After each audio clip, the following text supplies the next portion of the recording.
શું તમને પણ ક્યારેક રાત્રે સૂતી વખતે એવો વિચાર આવે છે કે આખા દિવસમાં મેં બધા માટે તો ઘણું કર્યું, પણ મારા માટે શું?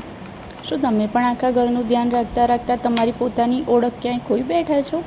તો આ સવાલ તમને અંદરથી હલાવી રહ્યો હોય તો આજનો આ વિડીયો અંત સુધી જોજો. નમસ્કાર, હું છું ભૂમિ અને આજે કરીશું દિલની વાત.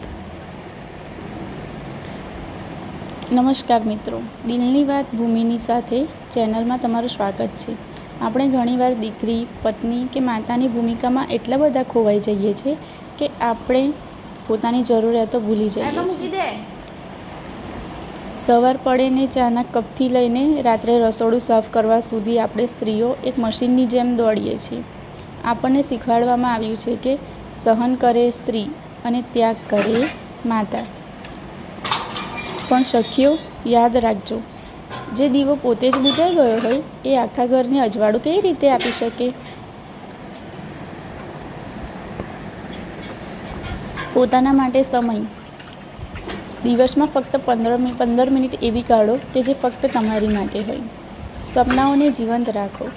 ઉંમર ભલે ગમે તે હોય, તમારા શોખ અને તમારી આવડતને ક્યારેય ન મરવા દો. ના કહેતા શીખો.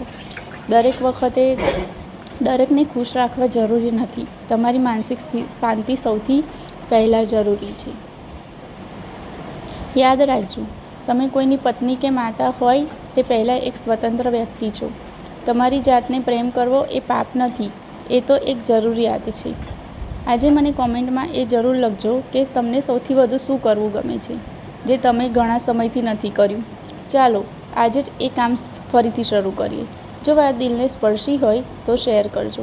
ફરીથી મળીશું એક નવી દિલની વાત સાથે. ત્યાં સુધી હસતા રહો અને ખુશ રહો.